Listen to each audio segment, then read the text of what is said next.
Welcome, dear listener, to a tale of resilience, compassion, and the unexpected twists life can take for a young woman determined to beat the odds. Enjoy watching. Ariel Donovan dragged her tired body up the 4 flights of stairs to her dingy studio apartment. Another exhausting 12-hour shift of scrubbing floors and cleaning toilets at the prestige consulting offices had left the petite 21-year-old utterly drained.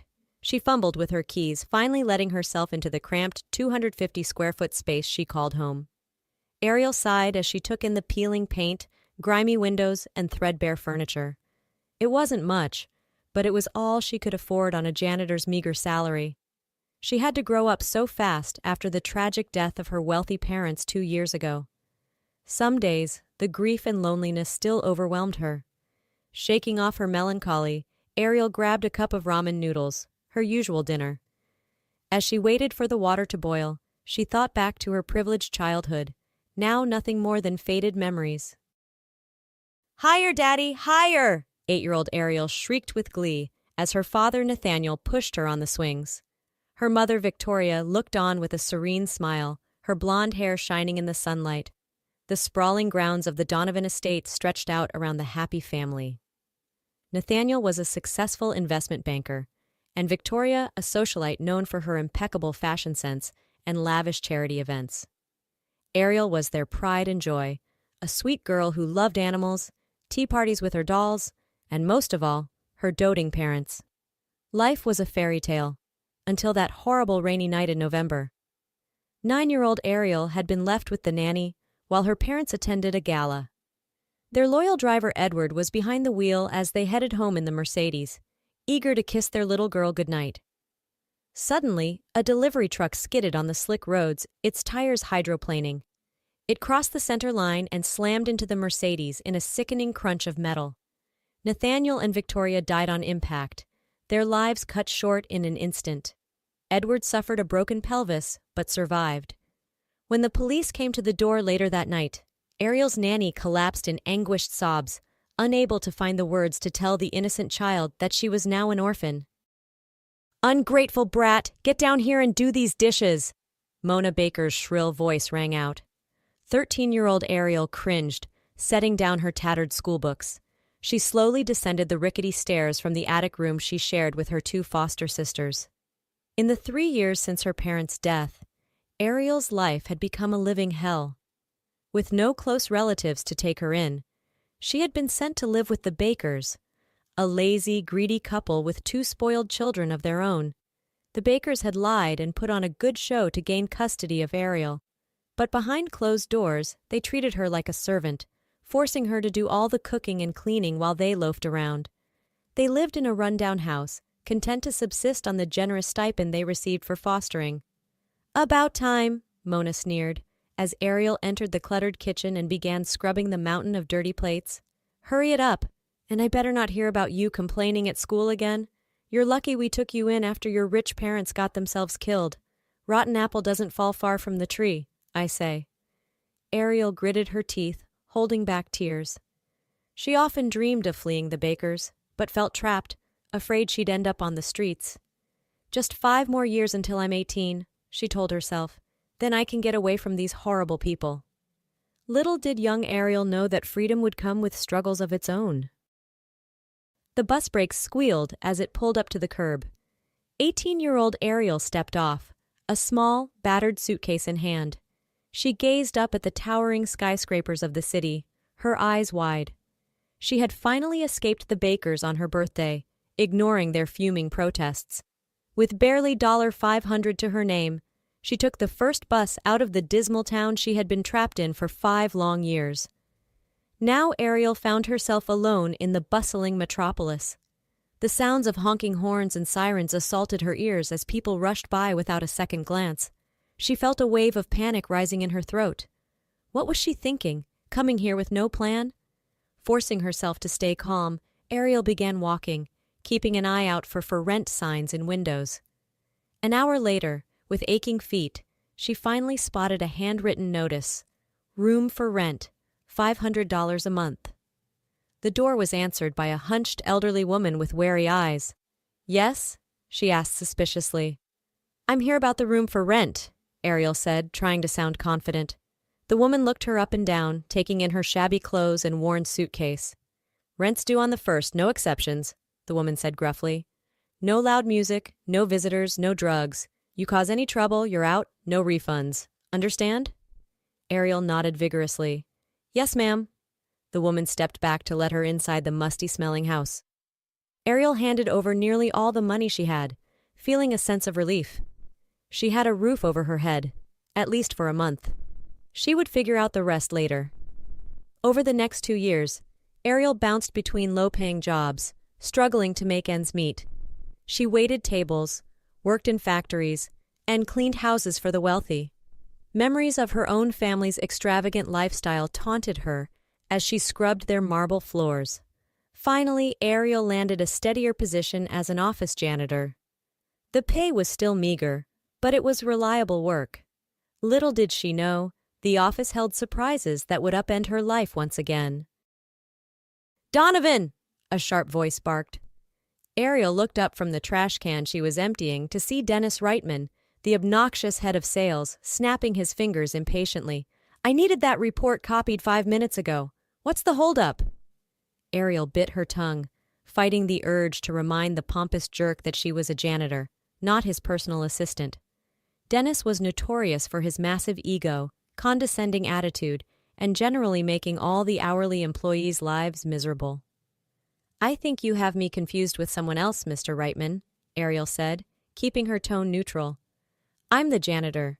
If you need copies, you'll have to ask one of the admins." Dennis's face reddened. "I don't have time for your excuses. When I give you an order, I expect it to be followed. Capiche?" Before Ariel could reply, Dennis stormed off, grumbling under his breath. Ariel sighed and got back to work. Some days, she wondered if she would ever catch a break. Unbeknownst to Ariel, Dennis had it out for her. He resented the peons, as he called them, thinking himself far above the lowly janitors and secretaries. So when he overheard Ariel venting to a coworker about his boorish behavior, he decided she needed to be knocked down a peg. Dennis started complaining to the higher-ups, exaggerating Ariel's purported lack of work ethic and insubordination.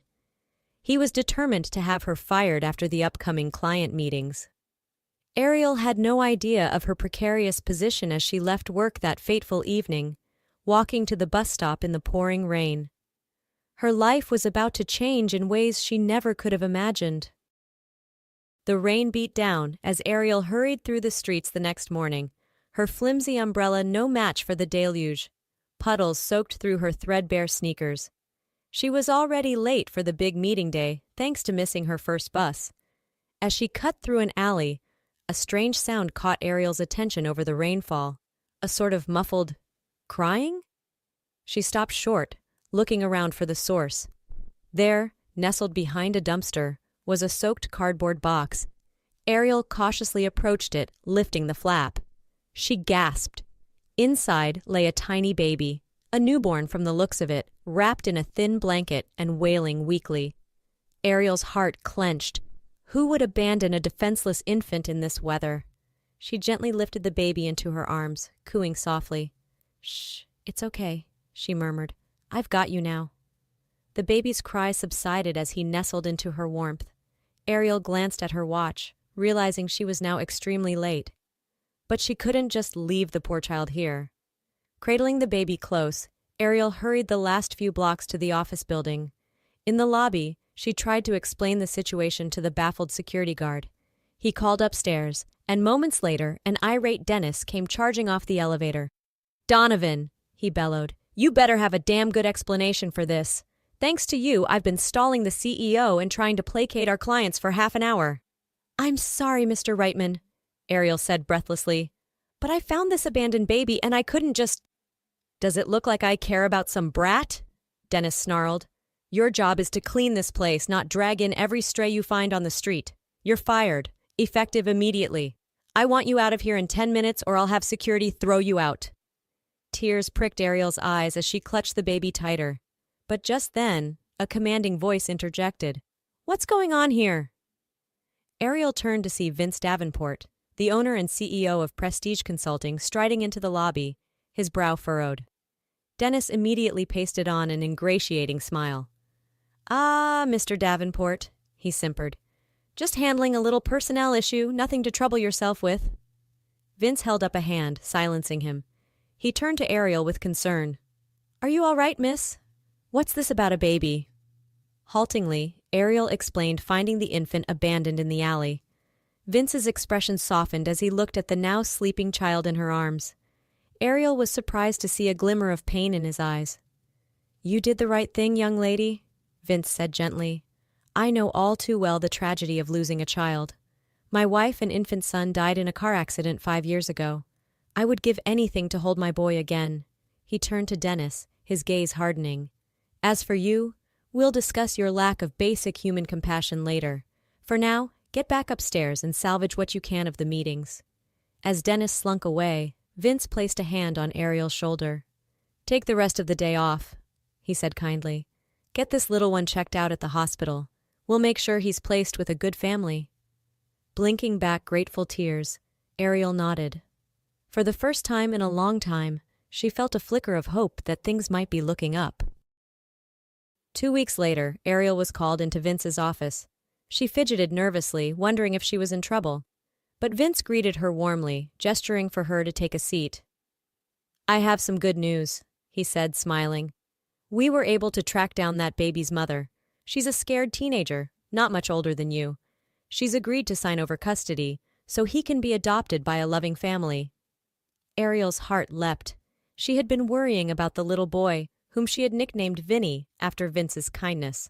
An idea began to take shape in her mind. "Mr. Davenport," she said hesitantly, "I know this might sound crazy, but what if I adopted him? Vinny, I mean.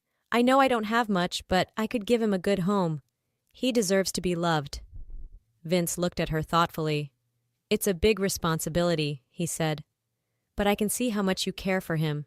I think you'd make a wonderful mother," Vince continued. "And I want to help. I'm giving you a promotion to executive assistant, with a substantial raise. I'll also provide a stipend for Vinny's expenses until you get on your feet." Ariel's jaw dropped. She couldn't believe what she was hearing. "Mr. Davenport, I don't know what to say. Thank you, from the bottom of my heart." Vince waved off her gratitude. "You've had a tough go of things, Ariel. But I see your potential and your compassion. You deserve a chance to build a good life for yourself and Vinny." Tears streamed down Ariel's face as she impulsively hugged her boss. For the first time, she felt like she had someone truly in her corner,